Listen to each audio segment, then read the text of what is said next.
May the gods keep the wolves in the hills and the women in our beds. Hey! Is this heaven? No. It's Iowa. Easy, easy, easy, easy. You want to drive or can I drive? Well, hello, sexy monkeys. Welcome back to Sky Gene Experience. I'm Ben. I just got done watching Ambulance. Yes, it came out a few months ago, but I just didn't get around to it. But I did now. And I'm very pissed off I didn't watch it in theaters because this was actually better than I thought it was going to be. Just because I've heard the reviews, this and that, and a lot of people weren't like giving it that much credit, but I give it some credit. It's a solid movie, especially MichaelBay. You 100% get the MichaelBay effect. You have your car chase, you got your shootouts, you got your helicopters stunts, your explosions. You have that Transformers vibe in there too. When the sound effects, the sound editing, the editing itself, the camera is cut like fast-paced cuts. Love this shit. And like I said, the humor, you get your MichaelBay humor in this. So everything you've seen in a MichaelBay movie, you're gonna get in this, and it looks great. It really fucking does. And the fact that it takes place in L.A., it goes around L.A., I am so down for that. It reminds me of Heat and The Town with Ben Affleck. It reminds me of those movies mixed together. But I really enjoyed this movie. I was really surprised. It was one of those where as soon as it started, I just could not let up.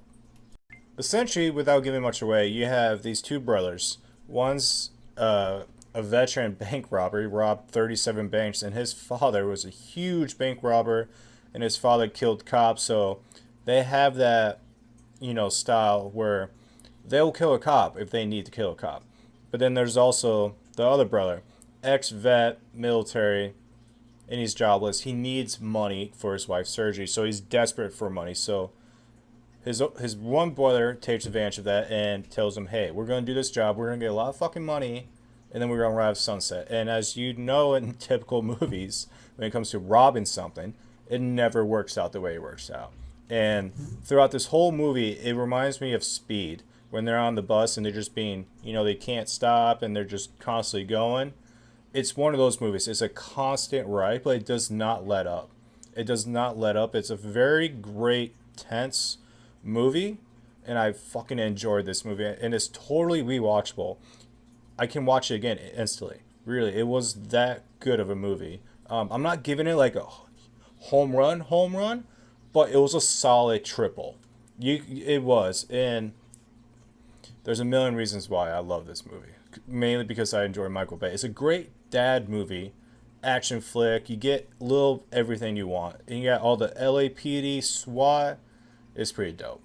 I knew within 5 minutes of watching this, it's going to be great. Because when they do the intro in Act 1 of getting all the characters' introduction, the way they did that storytelling, when you get a good introduction to a character, not one, but every single main character, you just know that this story is well written and the script is well written and it's going to be thought out. And it was. All the way up to the end. Maybe the ending was a little quick, in my opinion, but it's realistic. So I can 100% go with how this movie started, because the whole time it was realistic. It wasn't one of those movies like, oh, there's no way they could have done that. The way they did in this movie is possible. Unlikely, but possible. In my opinion, though, the main character is the paramedic. She fucking hit a home run. Home run, dude. What's her name? God damn it. Pretty sure it's Eiza Gonzalez? Eiza Gonzalez? Yeah, I probably fucked that first name up. But she was on the sequel, not the sequel, Godzilla vs. King Kong. I only said sequel because the sequel was just announced the other day. She was on Godzilla vs. King Kong. She was the daughter of the villain, so to speak. When they went to Kong's lair and they try to abstract the energy and then she gets squished by the hand, that's her. She was also in Morbius, and I thought she did pretty good in that movie, to be honest. But out of Godzilla vs. King Kong, Morbius, and this, I think Gonzalez, this was her best acting. She did a lot of screen time, a lot of dialogue, and as a paramedic, I worked in the hospital as security for 2 years. I understand some lingo of paramedics because I'm around them a lot back then. So the way she was talking, it was like she knew her shit. So that was really a surprise. She has a bright future in this world. I was really glad that it was over 2 hours long. Not not like crazy 2 hours long, but it was like just a hair over 2 hours long, which is great because these movies, you can't do them that quick. You gotta give time for the character introduction. You gotta get the tense, scenes built up, and then you gotta sustain that, all the way through, and you gotta have it somewhat decently long movie, and they did. It wasn't too long, wasn't too short, perfect timing on this.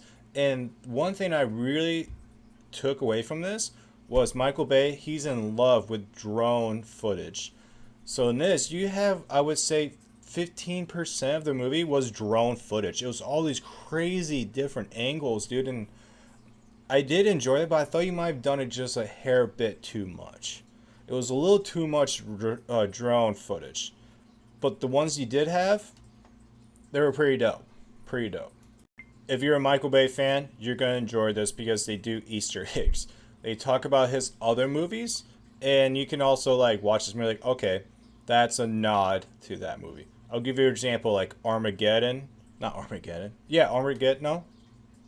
The Rock, that's what it was. They were talking about The Rock and another couple of movies. I won't say what. I'll let you guys enjoy that Easter egg hunt. At the very end of this movie, it was emotional. There was one time where I almost started tearing up. I almost did at one point, but overall, this movie was solid as fuck. I gave it a 7 out of 10 for a Sky Gene score. That's how... It was a solid MichaelBay movie. If I do a top 10 MichaelBay movies, it's going to be in the top 10. Not near the top, but it's in the top 10 MichaelBay movies that he directed. Solid. If you want an action flick, you want your shootouts, your driving, there's a lot of car driving in this. So like Bad Boys. It's definitely a mix of Bad Boys, a little bit of Transformers. It's solid, trust me on this, guys. It's just don't go into thinking you're gonna get your mind blown, but it's not bad at all. I highly recommend this movie if you're into those MichaelBay action flick movies. So do not let people stray you away from this movie. You're gonna enjoy it. Alright, sexy monkeys. I'll see y'all later.